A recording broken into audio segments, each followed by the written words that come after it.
Okay, welcome back to From the Source podcast. Today we are talking about business and, in particular, how to start a business from scratch. And then we're going to tell you what we've learned from business so far.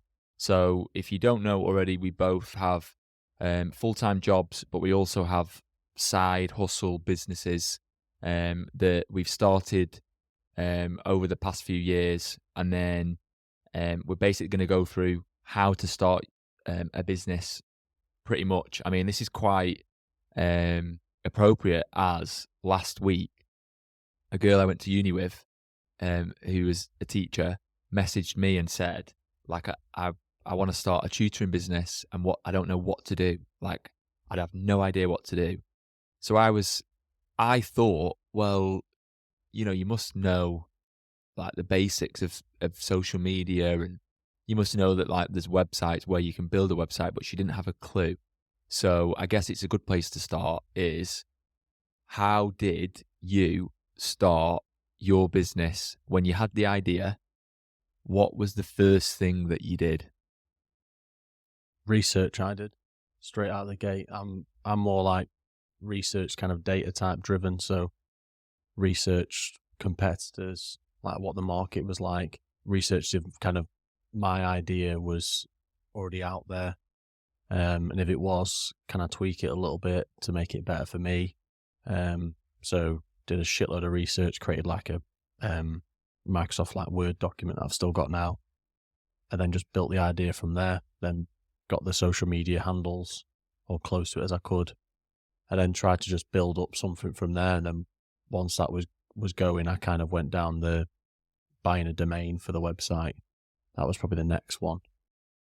Yeah, because once you've done that research and you've seen what other people have got, that gives you some idea of where you want yours to go. Yeah. Or even if you want to copy someone's like business plan as such, you can kind of say, right, well, I want to be like them, so I'm going to do what they've done. And then you get to the things like buying a domain, where if you don't know anything about business, you literally buy the website name. Yeah. It's www.whateveryourbusinessis.com, Yeah. or .co.uk.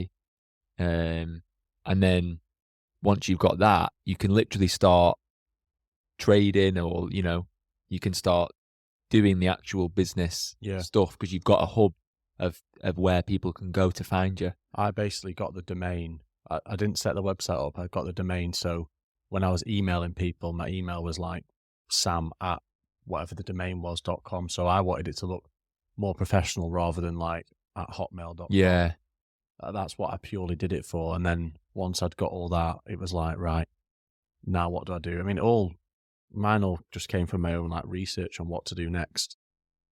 Set the website up, and then. How did you do the website? Did you use a website builder? No, I didn't use.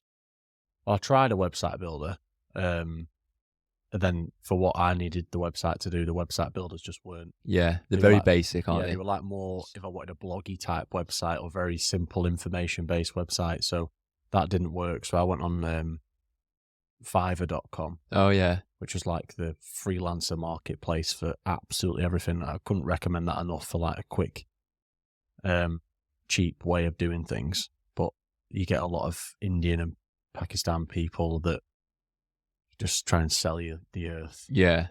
Yeah. So then that took a lot of research, trying to find the right people, doing a lot of like Zoom calls, trying to see if they were right. So basically, it's like freelancers. Yeah.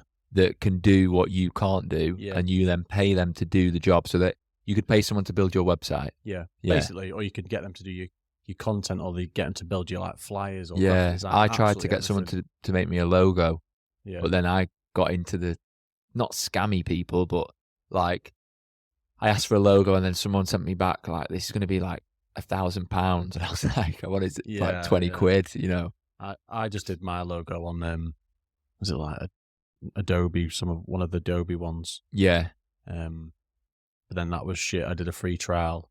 I then joined Canva and did it on there. Yeah. But yeah, Fiverr initially, I thought the guy was going to do it.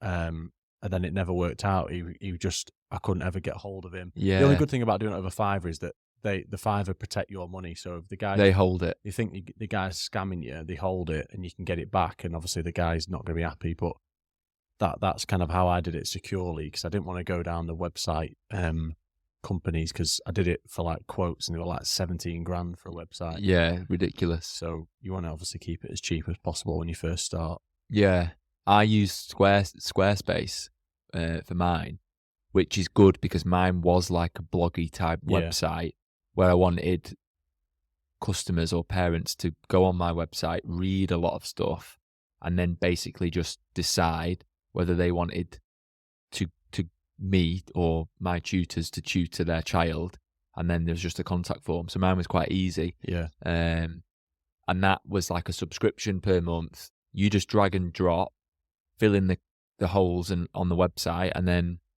put your own content and your own pictures and your logo on there. And it's quite professional looking. And it's interesting, like a lot of people don't know there's websites that you can build a website on. You know, people won't know. Some people might listen to this and be like, I've never heard of Fiverr. But I don't know if it's called Fiverr because I don't think it is, but a lot of people do logos and stuff for like £4, Fiverr, you know, £5. So it is cheap. So if you've got like, you've done your research, you know what your business is going to be, you've looked around and you've got some inspiration, and then you've got a logo sorted, you've built a website on like a website builder, or you've got someone to build it for you, and then you're ready to start. I always think you're like, now what? Like, how do I get my customers in to see me? Yeah. That's the hard one. It's different for each. I think it's different for each like business you're in, to be fair, because I went and messaged on Instagram or Facebook, like, you know, local dog walkers, groomers and stuff like that, and said, look, if I was to create this concept, because I've not really spent a lot of money on it, so it was fine. So if I created this, would you use it? Or would like the pet owners that you've got, would they use it? And some would say no, some would say this. And it's so hard at the start you can message the first 10 people. I mean, initially, more embarrassingly for me at the start, but isn't now, but I created a list of Google, the local 10 groomers to me. Right. I literally rang them.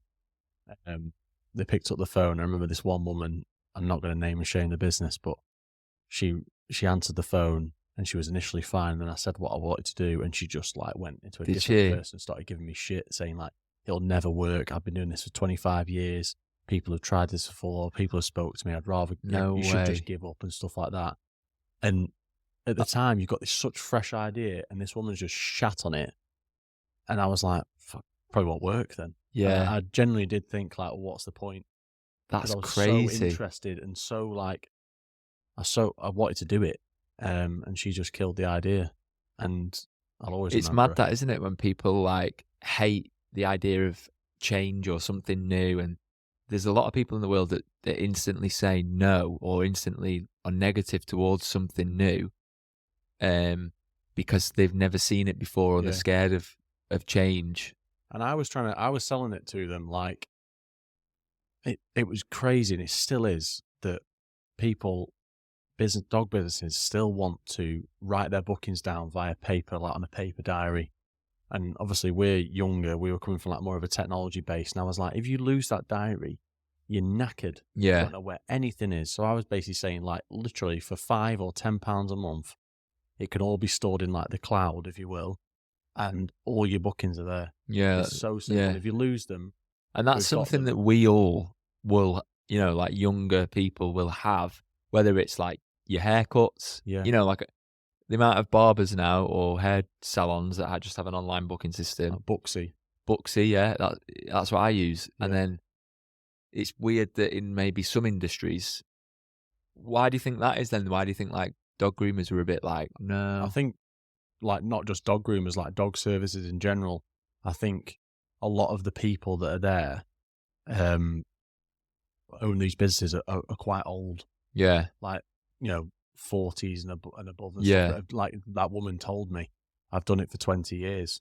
Why do I need to change it? It's working now. You know, why do I want more customers? You know, literally those are the things they're saying, because the system itself that I was creating was to be like your receptionist. It would Yeah. just do everything. Like the idea was that you could be lying in bed at night and you're not getting messaged by Bob down the road saying I'm Yeah, cancelling it's just or an online. I want to tweak it. It's all done. So you wake up in the morning at 8 o'clock, look at your diary for the day, and it's all done. Yeah, And that's ideal. all the payments are Do you sorted. not think it's funny that to us that sounds perfect? Yeah, To someone else, it sounds like, "Oh, no, like, I'm not using technology and I'm not using that because well, I've got this diary that does that." yeah. And they kept saying to me like, you're taking away like money out of my pocket. You're taking like business. You're going to make it harder. And they came up with so many excuses. I remember writing down like an Excel spreadsheet of like feedback, and it was just crazy how Yeah. negative people were about it.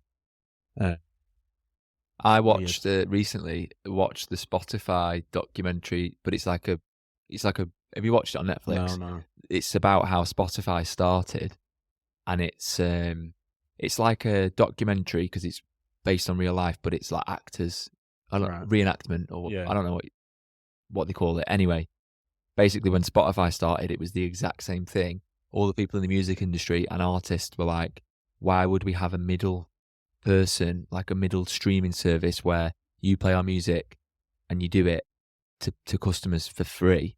Like, why would we ever do that?" And now we all just stream music Yeah. like it's nothing. But at one point, people were like rioting against that. Well, I think mainly I would say with that would be the producers of the music, not the actual artist. Because the Mm, producer, like, you're going to undercut me, and I'm yeah, not going to get all the money. Like, for example, me and you today could be like create like a duet and just upload our music to Spotify and SoundCloud you don't need a and producer. Yeah, create our own stuff. So yeah, I'm not having to pay someone. yeah, And Spotify make their money off advertisement. But yeah, so I got my inspiration, well, kind of my if it was going to work kind of thing. I read a lot up about Airbnb and how they started in San Francisco. It was just like two lads that just they rented out their flat. And then that's now turned into like people uproar about that, letting yes, strange. Think of like you go on holiday in your house, you've just done it up, and then you get someone in for a week and you just yeah. don't live there. But there's two ways to think about it. Some people that would instantly be negative and say, "No way, I would never do that." And then there's another person that's thinking, "So I could make £1,000 and I'm on holiday, Yeah, and all I have to do is let someone in my house yeah. who have been verified on an actual platform. You know all the details, and that money's in there. And now You know, Airbnb like has completely taken over the renting industry. yeah, So they've not like completely killed off estate agents and stuff, but estate agents find it a lot harder because yeah, people just once again like Spotify, I could just put my house up on Airbnb. The estate agent's not getting a percentage each month. yeah." You're And cutting out like the middleman. Skyscanner, so when you book a Yeah, flight, you don't need to go into the travel agents on the high street anymore because you can literally just look at booking.com. Like back in the day, you used to have to go into travel agents, they'd give you a brochure and then they'd also tell you these are the hotels you can stay at and this is the flight you can get. And then now we can do that all of ourselves from our phone, you know. Like you can book a holiday when you're in bed and then the next day you could be in the airport flying yeah, away. yeah. It's a tough industry for these people. And then obviously there's people that are creating like technology based stuff that are it's just not killing it off, but it's making it hard for these businesses to charge the same prices as Booking.com because they've got no overheads Yeah. or less overheads. And it's like if you don't adapt to the times as technology advances and the world, moves on, if you don't, like if you still own a dog grooming shop and you're cash only and yeah, you might have your loyal customers, but you're not going to grow with the world. You're No. going to get left behind.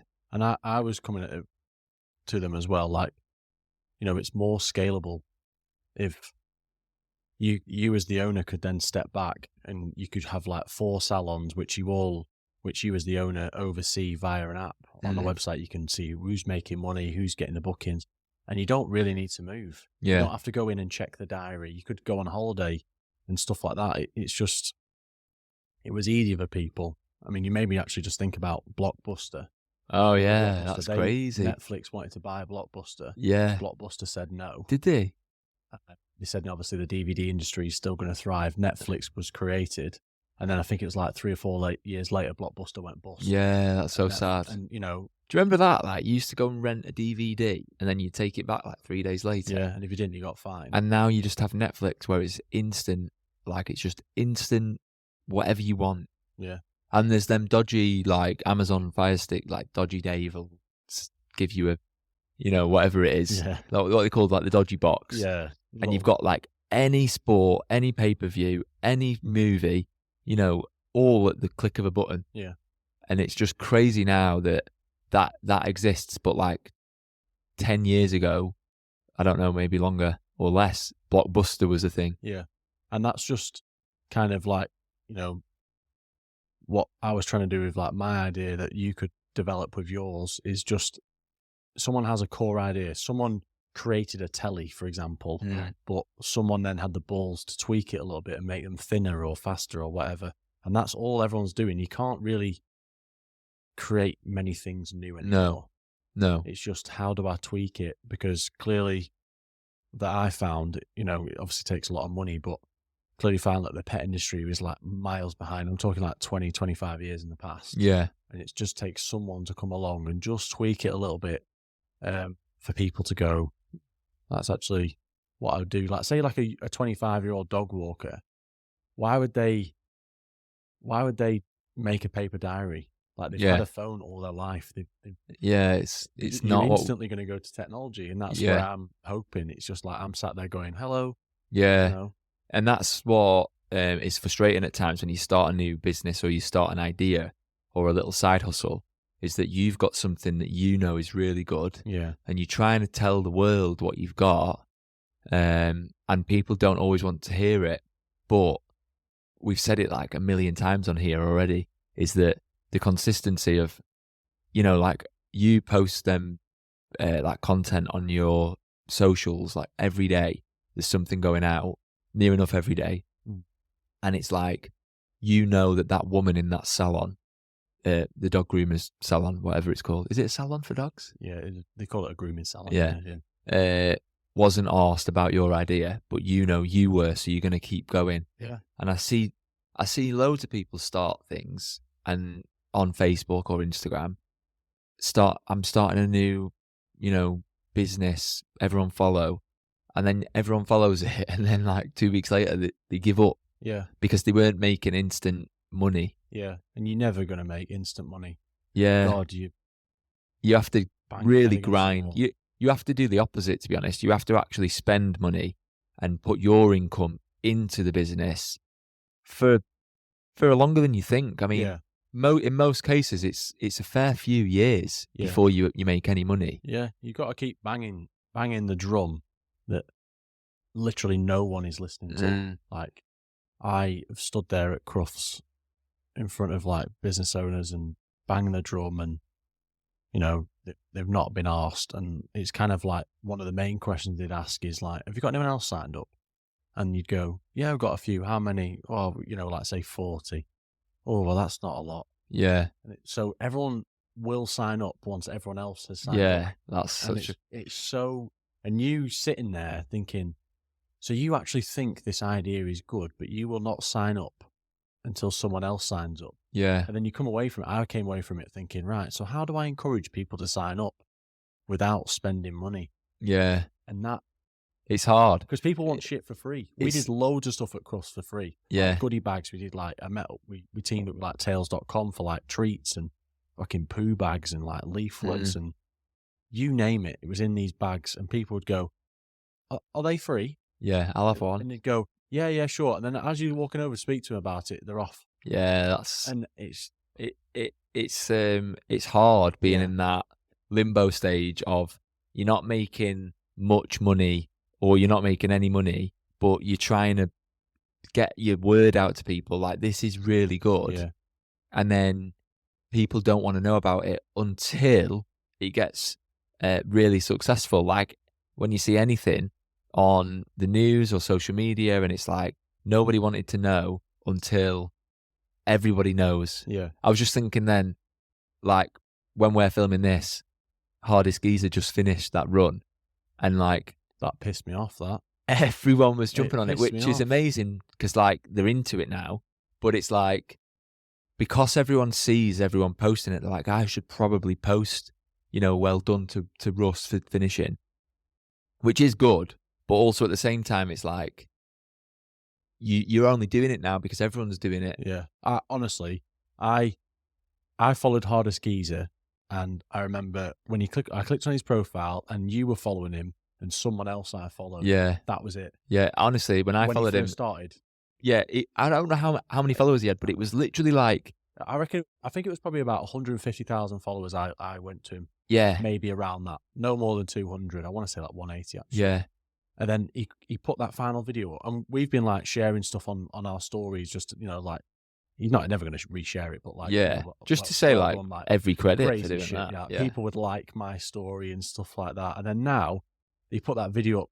Was it today or yesterday? Yeah, all the news was jumping on it. Yeah, and I clicked Like on his profile BBC. again. Yeah. And it was like you, someone else, plus 27 people that follow you Yeah. that now follow her. And I was like, you weren't And there. that is such a good analogy. So what we've just said then is the analogy for this business talk is, people don't want to know until everybody knows. Yeah.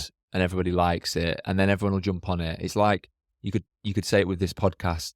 People don't want to like our videos, or to be fair, we do all right, but a lot of people don't like it until in a year's time we might do all right, and everyone's like, oh, that you podcast quality. Yeah.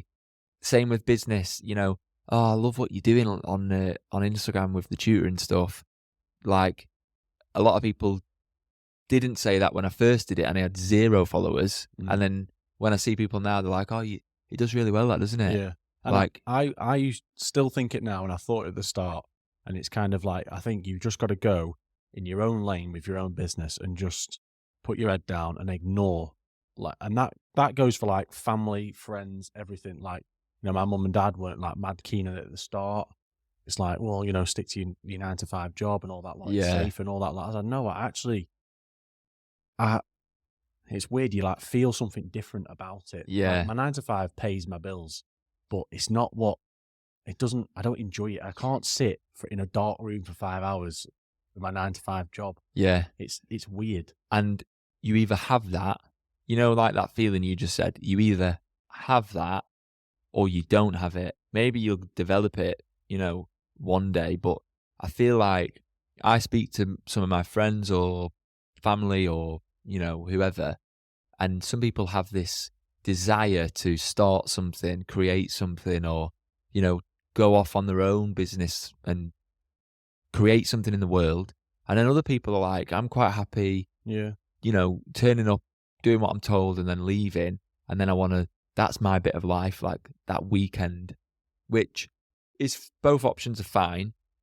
But it's interesting that some people have that desire to like start a business or start a thing, and other people really don't have that, Yeah, it's up to everyone else, isn't it? I just find it difficult to understand that you just kind of, it sounds a bit morbid and depressing, but you're born, you live, you do stuff for everyone else, but then you die.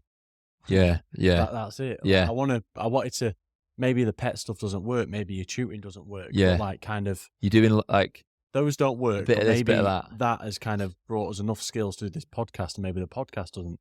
Maybe the podcast works. Yeah, you just don't know. But that's because of those two things that were never linked. Yeah, and some people don't try new things. Like, they just plod along in life. And if I know quite a few people that would say, like, I'm quite happy just doing the same old. Yeah. But then for me, that's definitely not what makes me happy. What makes me happy is like building things, creating things. Like, I think it's all about like trying to get to a point, and it's almost like a treadmill. Like, you might never reach the end goal, but trying new things and starting new businesses and starting this podcast and then starting different, businesses or new jobs, just trying different things in life. That's probably what life's about, just experiencing new things. I think more so now I've kind of got more addicted to the skills that you learn or have learned along the way that you never thought you would learn, that kind of just come out of nowhere. Like, more confidence in talking to people. That kind of develops.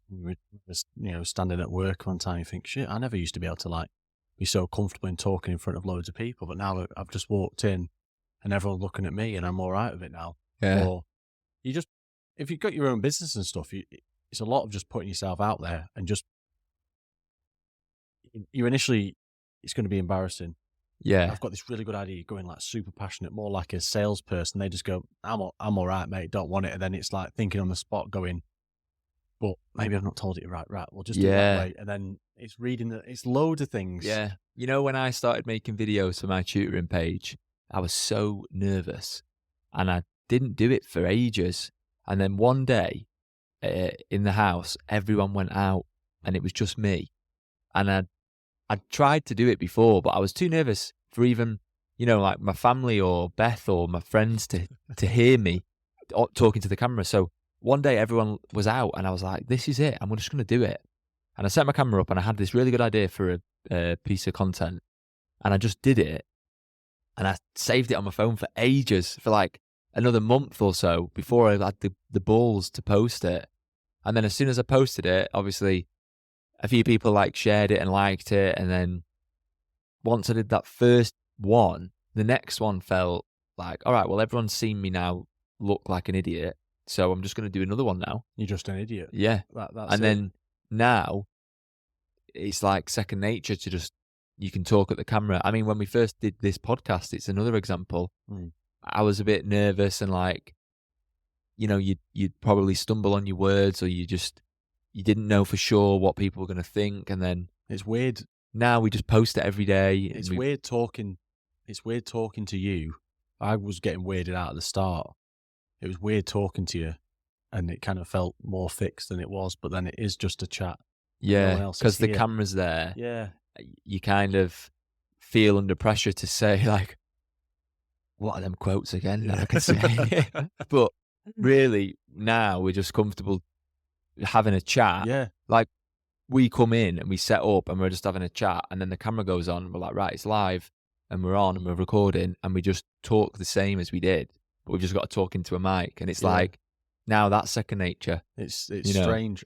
When I started doing my videos, I hated hearing my voice. Yeah, editing it after, and I used to do it muted. I used to upload the video to like the computer, like the software that I'd use, transcript it into captions so I could read it and turn the sound off. Yeah, because you hated your voice that much. That is how I did it. I would edit it with just reading off the screen. I hated it.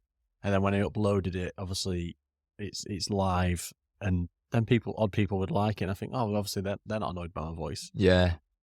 And that's how I did it. Same with this like podcast and stuff. I mean, it's a bit different with the podcast because I'd already done the videos before, but now the podcast, when you edit it, oh my God. Yeah, but it's painful. Hearing our voices all the time. I sit at home and it's like, I've now put my headphones on to do it because it's so annoying. Yeah, yeah.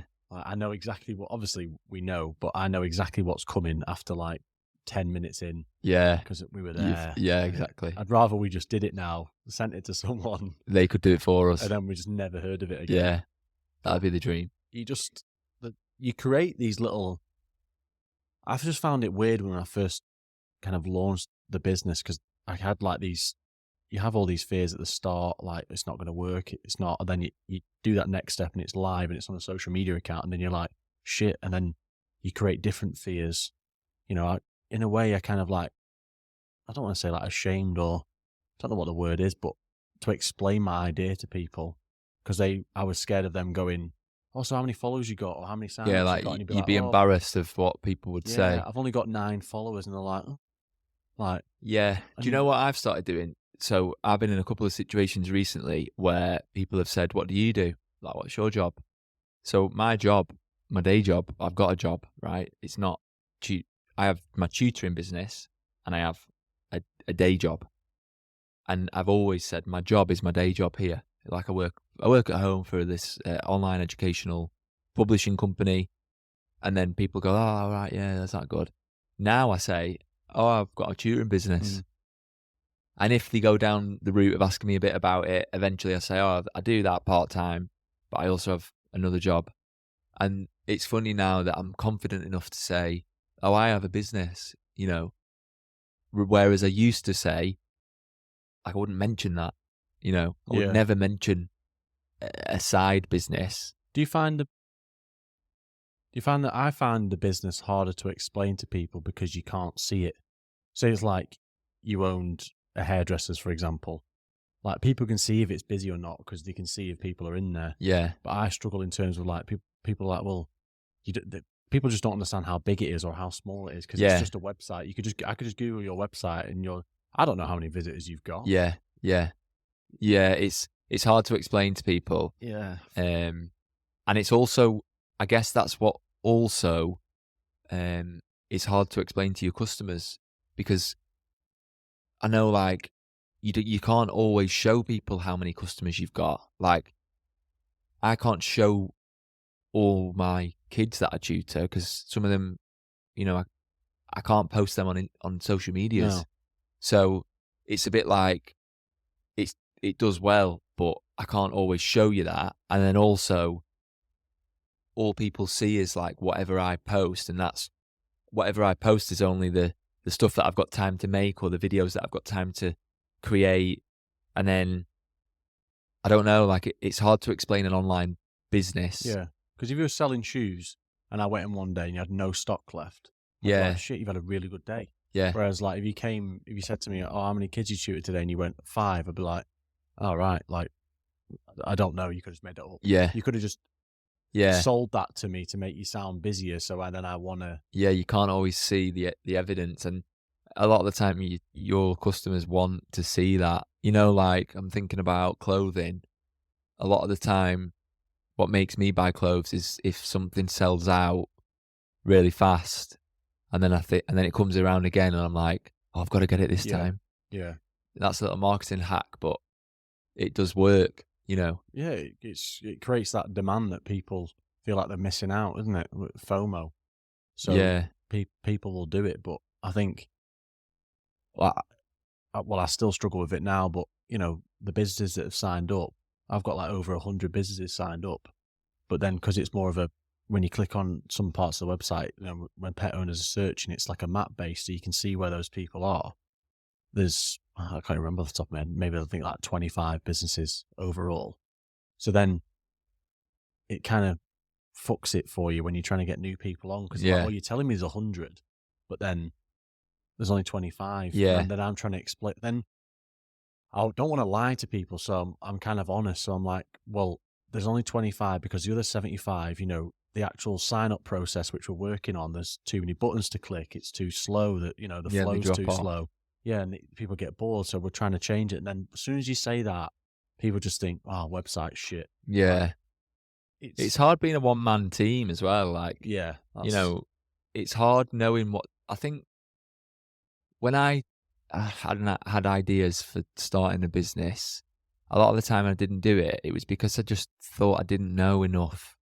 And the point of starting something is you don't know anything until you learn it mm, in the process. And like, I don't know anything really about business, but all the things I need to know I've learned just from trial and error. And like, when I first spoke to a parent or a customer on the phone, it went a bit shit. But then after the third or fourth one, it was a lot more easier, and I knew what to say. And then, like, my first website was rubbish, and then now my website looks good because I've just made a few and I've edited it and I've redesigned it. And then I think if people are thinking about starting a business, the first steps are just to start, and then worry about all the stuff you don't know, and like yeah. worry about the phone calls and the emails and the finances and stuff as you get to that point. I'd also like not encourage people not to worry about things if you don't know it because it's if you don't have any money and you feel like you've got no ideas, I've found that if you sit down, well, for me anyway, you sit down for long enough, those ideas all of a sudden come. Like I didn't want to spend any more money on like a, web developer because it's obviously expensive and stuff. So I was like, right, how do I make this work so this business kind of doesn't fail because it's all website based without spending any money? So Yeah. then I went, was like, fuck it, straight to LinkedIn, message people, connected with people, didn't just obviously just spam them and stuff, kind of got to know them. And then from there, I spoke to a guy who's like on board now, who said like, you know, for a certain part of the business, I'll do all the website stuff. So I can't do the website because it's at the stage now where it needs like coding and stuff like that. So it takes too much to learn. So I'm like, let's give it someone who actually has already done it. And that's kind of how it goes. I think I was this is my business. This is my 100%. Yeah. I own 100% of fuck all. Yeah. So yeah, it's not helping you out. I could give 25% to someone else. So I could have 75% of say 10 quid. Yeah. It's more than what I had last week. Yeah.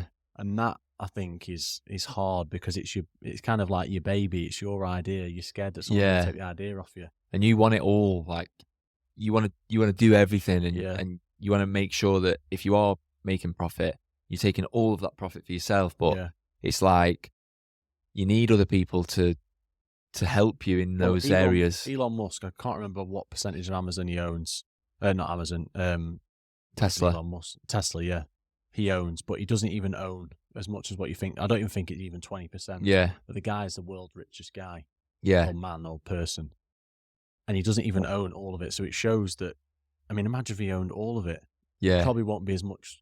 It wouldn't be worth anything because he needs them people. The technology, or, you know, he's very smart, but obviously the connections with, like, say, tires, or I don't know, but even just investors behind the idea and stuff. So you do need people, but I think it's hard to let it go. But I think, anyway, for me, I've wanted to be like to this person, like, oh, you work for free with your ideas and your input. We can make this into something, and then from there, we've both created something, and we both earn money from it, and it's in something we both want to do. Yeah, I think that's like maybe like for you, I don't know, but in terms of like the tutoring, you own the business, but you bring someone else on board who's like, for example, like operations lead. Yeah. And you find what you're passionate about. Like you might not like, I do social media, but I don't like it in terms of it's a lot of work. So maybe I get a social media lead who then I pay for free, pay in equity. I can't remember what it's called now. There's a fancy business word for it. Like a stakeholder or a shareholder or something. It's called like, I can't remember what it's called. Like the term where I give you equity for no, like free, but I'm not. You're paying them in percentage of the company. I can't remember what it's called, but that's what you do. So say, for example, there's me who owns 25, there's a web guy 25, a social media person 25, and operations at 25. But you're doing what you want to do, so you can put all your effort and thought into it, and it all comes together. Yeah, and that's ultimately where you grow, because as a business, because you can only get so far on your own. You know, like, for example, my tutoring business, I'm now capped at like, I can't take on any more students because I just can't physically do anymore. Like, I can't tutor any more kids. So then now I'm trying to get another tutor to work for me that can go and tutor those kids, but for ages, and I take like a little cut of theirs or something, but for ages I didn't want to do that because I wanted to get all the money. You know, if I'm making like a $5 and then the person's per student, and then the person tutoring's making like way more money than a $5, I didn't want to get that $5, but ultimately it's a $5 better than zero. Exactly. You know, and I think that's kind of what I've pushed with the pet businesses, in terms of it's not like I'm your online diary. I'm the one that has to stay alive, because if your online diary's fucked, then your whole business is fucked. So there's a lot of pressure on me. So I'm going to do all the legwork in terms of like, you're going to help you like ranking on Google. You know, there's a platform where everyone else is that pet owners might go on. I'm doing a lot of the legwork for a minimal cost. And it's when they were saying, oh, you know, it's quite expensive and stuff like that, I'd be like, I'm saving you so much time. I'm giving you time back. And that's what you have to try and sell to people and persuade. I mean, in terms of like you wanting to scale, you would have to, like maybe like a commission base, you would give your tutors that work for you loads of resources. You would go out and source the resources, and give them all that information for them to use for their kids. Yeah. It's funny when you've And got your own charge you a little business, bit. es- essentially you do free labor for yourself, Yeah. until you earn money from it. All the setup, all the graft is free labor because you're not making any money in the first, I don't know how long, it depends on your business, but a good few months, I reckon you're not making any money. Yeah. I mean, You're spending years. more. Yeah. And then you've still got to stay motivated, but you're not getting Yeah. anything from it. But that's what that's what is a part of the process, and that's where people give up. If you ever watch on Facebook someone start a business, they make the content, like they make a logo or a post, and they push it out like, everyone follow this, I've started a new thing, and then maybe they do like another one, and then eventually they don't do it again Yeah. because they realize, wait, I'm not making any money yet. All right, I'm just gonna go back to my job then. Yeah. And it makes me laugh. Like I've said pretty much every episode, that I love like when people like give you shit and stuff, and I can't wait for people to give us shit about this. But it's when people would give me shit like for the pet social media and stuff, like, oh, why you've done like 150 posts, why are you still posting? You're not getting a lot of likes, you're not getting a lot of this. But it's like, well, what's it to you? Like, you try it.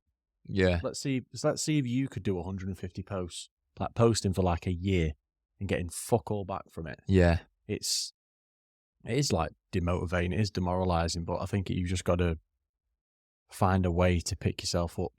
Yeah. And the world now revolves around likes and shares and stuff, but business doesn't really. Business relies on a customer buying into your product. So for me, when I do something and I get 3 likes, I don't care, because I know that eventually one person out of those 3 likes, like maybe it might take me a month or 2 months, one person will sign up to weekly tuition or daily tuition with me. And now that's my customer. Like, they're my priority. And like for you make your video, you might get 3 likes, but then eventually one person who sees that will sign up to your, online diary booking Yeah. system. And then that's the money for you, and that's what like you'll do with like the parents and stuff. You get that one customer and you think like, right, this is like my one baby. Yeah. And I nurture the hell out of this parent and do the best for their kid. And then when they say the kid's done like 3 sessions, you speak to the parent and go like, why did you sign up? Yeah. And they say X, Y, and Z, you're really nice for the kid. You're great. You teach them all that lot. And then you go, right, please, can you inform me or tell someone that might want this? A referral goes a long way. And then word of mouth, they go, he's amazing at this. And they go, you know what, I'll try him. And then you've just got 2. Yeah. And then that just multiplies. Yeah. It just Referrals takes are the time. way. Like, you can spend so long on video content, and the video content in today's age, like, does really help. Social media is like a must for any business, but human referrals, word of mouth, or even just someone writing a review, Yeah. is the one thing that I'd say is the most important, because there's nothing better than someone saying to me, right, so for example, one of my friends says, I've just been to see this movie. It's brilliant. You need to see it. I'll go and see it. If I'm watching TV and an advert comes up for a movie, I would never go and see it because of that. But if one of my mates or someone I trust says it's brilliant, you need to see it, I'm there. And it's the same with businesses or same with products. If someone says you need to try this out, or you need to get him to tutor your kid, he's done amazing, then it really, it really helps you get those first customers. Yeah. And if you were starting out a business, I wouldn't say lie. I would never say lie, but like get your friends to leave you a review, but like a genuine one, or get someone in for free. So for example, I didn't, but I could have said to one of my friends that have got kids, can I tutor your child for free? Yeah. Like, can I do 3 sessions for free? And then can you write me a referral on your honest opinion?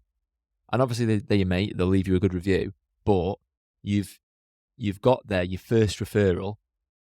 They could then tell someone actually is good, and it goes on forever. And I think that well, I think for me, sometimes it just comes down to like just being nice to people in terms of you could have had a shit day, no one signed up, but that next customer that you may want does not give a shit.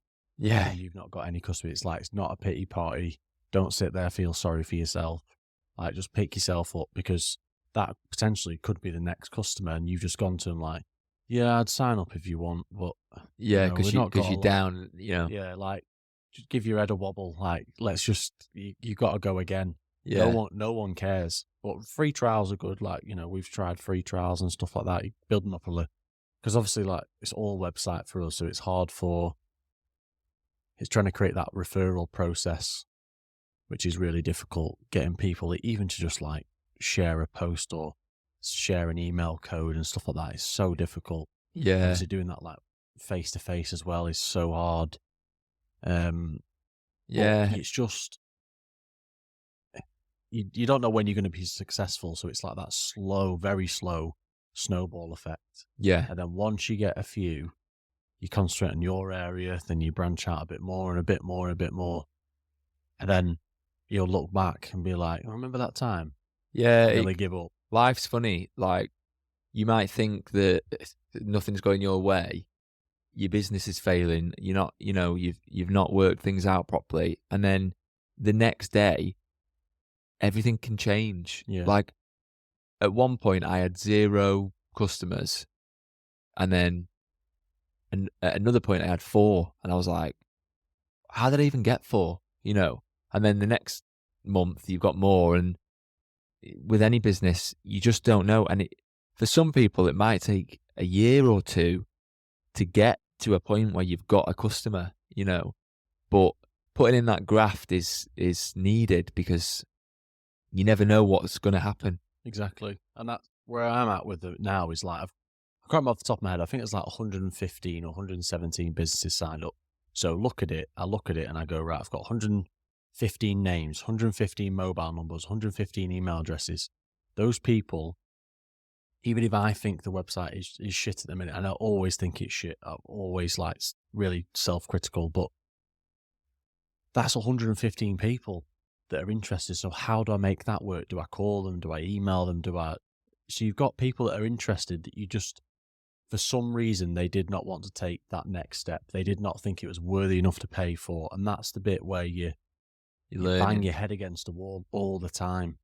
And you've just got to get good at taking criticism and not seeing it as criticism. And that's really hard when they're stood in front of you saying, I'd changed that. And you're sat there thinking, that took me 4 days to do. And you're saying, I've got to change it. And then you ask someone else, and you think, fuck's sake, on the phone, got to change it. And it's hard. It really is hard. Yeah, it's hard flipping it around and trying to foresee what the customer wants, and like, what do they want and what do they want to see, and how can I do that? But I'm not them, Normally businesses start because you notice a gap or you need something and it doesn't exist, and then you're trying to put yourself back in those shoes, and you can get carried away. But also, it's important to stick to your guts, and like, if you know something works and then 2 people say, I don't like that, then it's important to listen to them, but it's also important to say, well, in your head, I love that bit, so I'm keeping it. Yeah, it's what's made you create your business, your brand. It's like your philosophy that you wanted to say. If you wanted to be, we wanted to be like a high end, because it obviously is all just professional dog businesses. So I could just say it's only high end professional businesses only, and kind of cut off the lower people. But that's kind of, I've wanted to keep it high end without charging the high end prices and stuff like that. But it's sticking to that when people say, oh, it's cheap, and you're like, well, should I up the prices? But no, that's not what I've wanted to do. Yeah. I've wanted to keep costs low as possible. Obviously, us make money, but keep it low. So you've got to keep the core bit that you want to do for people. But yeah, costing's so hard to figure out. Like, even when you buy clothes now or shoes, you don't want to buy something that's really, really cheap, and then you don't want to buy something that's really, really expensive. But then the middle, where is the middle?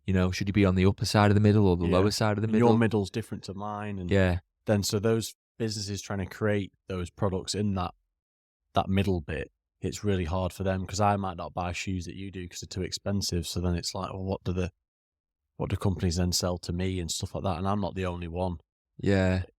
There's loads of business is so hard. You Like, just got to figure find out everything. you've got to find what you're happy to, like, I've got to find out what I'm happy to sell people, and so are you, and kind of stick to your guns, but don't take advice from people because it'll get you down, but also take advice. Yeah. Like handpick the And advice. listen to it, but don't listen to it too much so it doesn't change your idea. That is business in a nutshell. It's like, don't go too expensive, but don't go too cheap, and don't go too hard, and don't post too much, but don't Yeah. post not at all. I don't, because I was like, oh, I'll charge loads, and then every other month or special months or like dog days and stuff like that, I'll do like high percentage discounts. But then it's like, do the people that are paying the high end think I've just cheapened it, or I'm taking the piss at charging? Do you like Yeah. Sports Direct? I've always got a deal on. Yeah. It creates the brand of like, oh, it's just super cheap shit. Yeah. But it's actually quite expensive. Whereas like, you go in flannels and there's hardly any discount. Yeah. So it's high end, but they're still buying it the same price as other shops. Yeah. But they've stuck to that, and the shop environment matches up to that. So you just got to don't change your prices, but also do, because you might not sell anything. Yeah. It's hard. It is hard. And that's the game. That's all part of it. That's what you'll hopefully look back on one day, and hopefully I will and you will, and look back and go, that was all worth it. Do you know those days we used to bang our heads against the wall? Yeah. Look at us now. Well, it's good. Like, I mean, this podcast is the start of a business, because essentially we're putting a podcast out every week for the foreseeable future. And then at one point, the dream would be to monetize it. Yeah.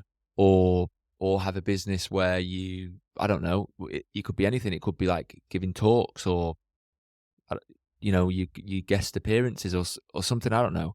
But the point is, it's the start of a business, and we like bang our heads together and collaborate on what should we talk about. Like a lot of thought goes into it, and then we're trialing like new ideas and new content and just different things. But it's nice doing it with someone when you're at the same level and about the same, level of stuff. So you can kind of like use each other to say, well, I'll do that, and like you edit the videos and I'll do the Instagrams. Yeah. And it's a nice combination of doing it together with someone when you're at the point of, we're not making any money from it, we're investing money into it, and then you don't see the big returns yet. I think that's what you said at the start of the podcast in terms of like this episode, in terms of your passion and what you love. Like, I originally, years ago, I never thought I was going to be passionate about being like a podcaster and stuff, but the podcast stuff is kind of secondary in terms of, I did the podcast to increase my own skills, but the passion was to like kind of still have my own business and like talk about these ideas and obviously do it with you and stuff. So that's where that's going to drag us on. Each week we do a podcast, and there's never been a time where we're like, don't want to do it this week.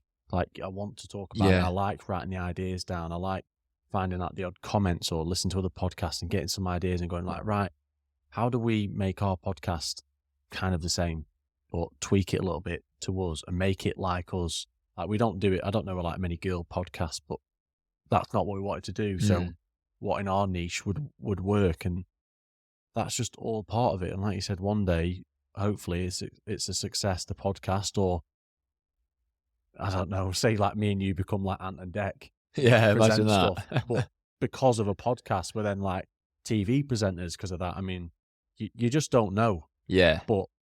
And it's also funny because we're in the point of our podcast journey, right? We're at the very start. So in a year's time, we'll probably look back at this video and be like, as if we filmed it on that camera, and if we made the edit like that. Yeah. Because we'll be way better at filming, editing. We might have someone doing it for us, and we might be doing it ourselves. But whatever we're doing now, in a year's time, the year's time one will be a lot better. Yeah. I saw videos today on Instagram of Chris Williamson. He got to 2 million subscribers on YouTube, and he now does his podcasts with 6 cameras, and he did it the world's first podcast in like a 360-degree No way. TV screen in Texas, I think. So his backdrop was like this LCD screen, it looked mental.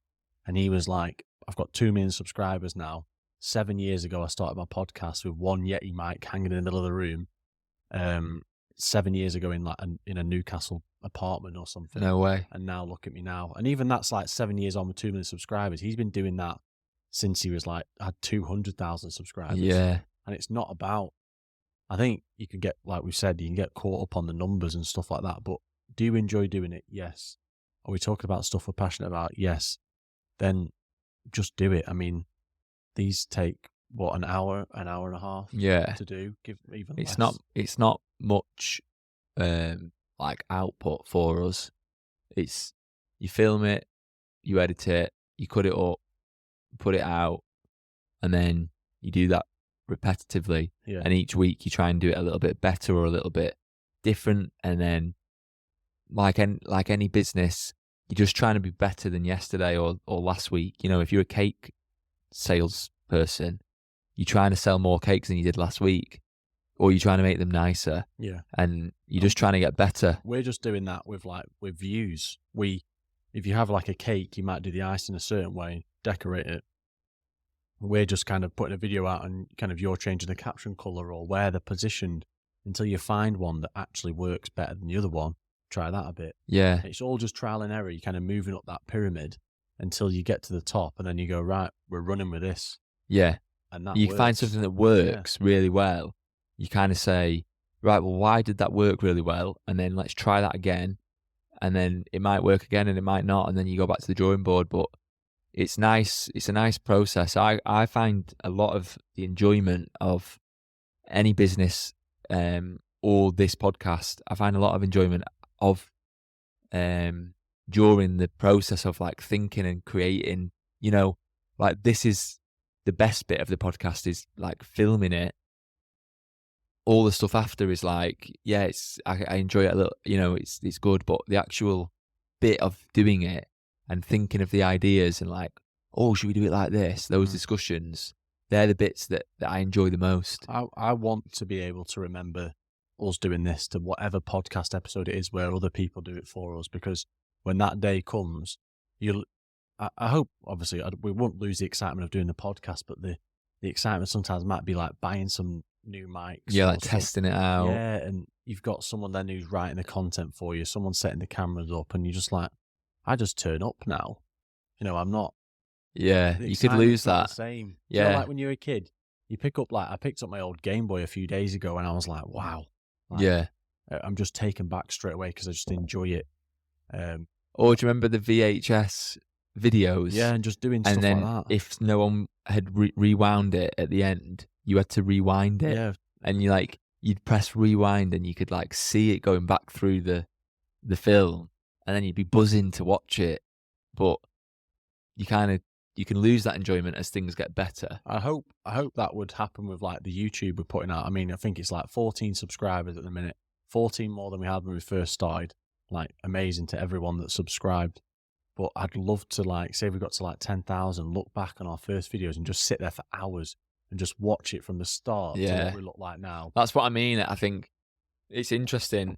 The way I think about anything in life now is that whatever point you're at, whether you're starting a business or a new job or this podcast or anything, wherever you're at now, in a year's time, you'll be way better. And you look back at what you're doing now thinking, God, that was awful. But it's not, because you have to go through that to get better. Yeah. You know, and even in a year's time, we'll look back at our podcast episodes and we'll be like, God, that's awful.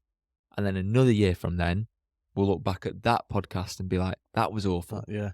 But it's not. It was all part of the process. And sometimes I think, like, what about if we never started the podcast, say now, never started the podcast, never started your business? What am I going to look like in 3 years? I've not developed any more skills. Like, I've just plodded on. Yeah, yeah. Like, what type of person would I have been? Yeah, it's important. You've unlocked loads of things. it's important to do new things and develop your own like personal attributes or skills or personality. Because I'll be a lot better at speaking in front of people from doing this. I'll be really good at content creation from doing my business, and it's just nice. Like if you treat things where I need to get instant instant reward, it's not going to do anything for you. But if you treat things where you say, what can I learn from this? If things go wrong in your business, what can you learn from it? Yeah. If this podcast episode gets no views, what can we learn from it? It's nice of thinking about anything in life like that. Then there's no pressure. I don't think we've genuinely many times like spoken about views and likes and stuff like that, really. Apart from that, obviously that one CrossFit video, but because that was just an anomaly, that's just been mental. Because I'm not massively bothered about it. Yeah. There's a lot of silent watchers. There's a lot of like silent likers who don't like, I see them out and they go, oh, I saw that video, and it's like, well, why didn't you like it? Yeah. Oh, I just didn't. So there's loads of people that like it, but never do anything about it. Yeah, it's important not to go too deep on it, but then it's funny when the video does do really well, you can't help but get like a boost. Yeah, but it's nice because then what you feel is like what I did, or what all that effort we put in was worth it, because look at this. Yeah. We got something out of it. We got like 50 followers or 1,000 likes, and then you buzz in, and then now you kind of like chase that again, but that might be another 3 months away. So you're not actually chasing it. You're just going to do these episodes and you're going to try things again. And then if you reach another good win like that, brilliant. And if you don't, you keep going, And it's just a resilience to it. Don't get too ahead of yourself, because somewhere down the line, it'll knock you back down. And it's about what I do anyway, is remember like that video that got loads of likes and go, when we're next having a shit time, remember that, because we're not actually as crap as what we think. Yeah. And then we just go again and we go again. And I think that's where it works. Obviously, us both doing it together, in terms of like, you could feel shit about it, I could feel shit about it, and then the opposite person's like, no, come on, like, we're going to do it. Yeah, like get back in the game. Don't let Bob like put you down. Who cares? Yeah. Let's go again. And then you go, all right, yeah. Yeah. That's when you look back on it in a year and go, I'm so glad that one time that you came round and was like, we're not doing it, scrap it. Yeah. I said, let's carry on. That's nice when you're doing it with someone, and if you're not doing it with someone, you've got to keep that like self-belief. Yeah. And the confidence in yourself. Like, you've got to back yourself, because no one else, like in your family or your friends, if you're lucky, people might really support you, but a lot of the time people might just be very fickle and say like, oh yeah, cool, it's good that you're doing that, but really they don't mean it, because they think that it might not go anywhere or do anything. And then you're really the person that's got to say to yourself, I'm going to do it, I'm going to smash it, and I'm not going to give up. And when you feel like you're going to give up, or you feel like you're going to sack it all off, that's the times when you need someone or yourself to say, no, I am going to do it. Yeah, it's a bit, you need like that ego to kick in and go, no, this was a good idea, we're going to do it and carry on. And that's just what you got to do. Just got to keep chipping away. This is the 10th episode in. Like I said before we started, 10 episode, that's good. I mean, it's not 100, but it's 10, and we build on that. Let's see where we are at 20 and 30 and 40. Yeah, exactly. That's what it's all about. It's all about the process, and you hear loads of people say it, but often when you hear loads of people say things, it's probably because it's true. Yeah. And like, you're never going to do anything and get instant reward. And if you do, that's great. It doesn't last forever. But showing up every day, showing up every week, doing this, starting your business, posting every day, whatever it is, that's what really matters. The process is shit, but it has to be done. Because if someone just gave us the most successful podcast in the world, we wouldn't know what to do, and we'd still be shit at talking. Yeah. So, if Stephen Bartlett rung us up tomorrow and was like, lads, I've seen what you're doing. Do you want my channel, because I'm going to Bali now and I'm not going to do podcasting anymore, Yeah.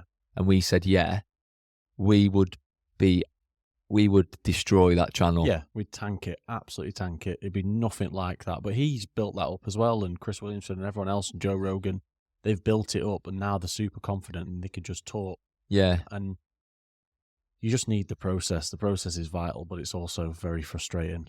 Yeah. You feel like you're just on your own, and it turns into a pity party.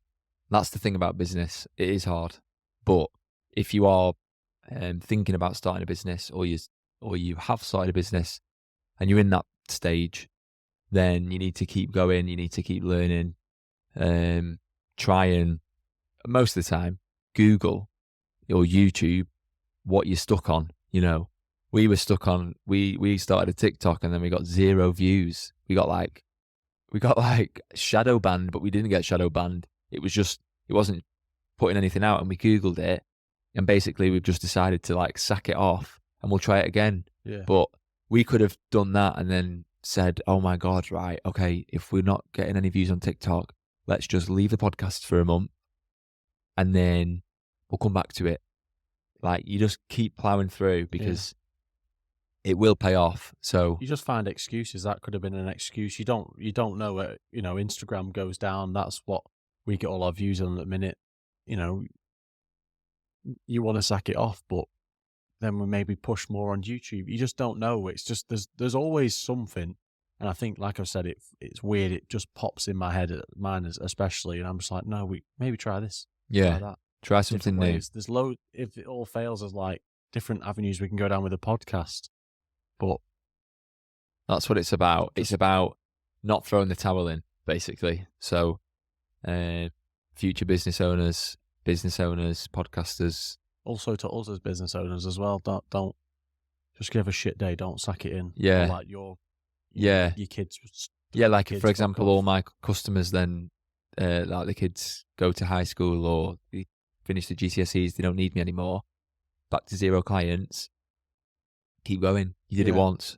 You know, you'll get a bit of sympathy off me, and then it's like, well, tough shit. Let's carry on. Then. Yeah, That's not going to pay your bills, is it? So we go again. yeah, exactly. It's the good mindset to have. Just stay disciplined. Harsh, but it's, you know, you've just got to carry on. You know, Elon Musk or whoever, Zuckerberg, they didn't just stop. Yeah. Imagine if Zuckerberg stopped and someone else to create Facebook, you'd be like, I knew I had a good idea. Yeah. And that idea is gone now. Yeah.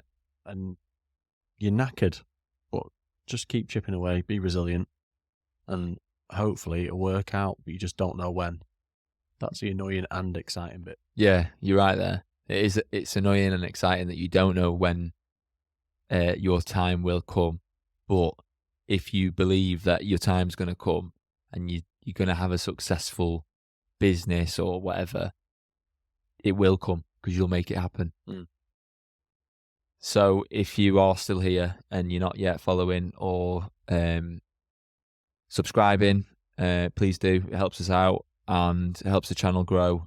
And obviously, like we've just talked about, if you do subscribe or follow, it means that we know we're doing something right. And if you don't, then leave us a comment and tell us why you're not going to subscribe or why you're not going to follow, because then we can try and do something else. Yeah. But yeah, thanks for listening and we'll catch you in the next one. See you on the next one.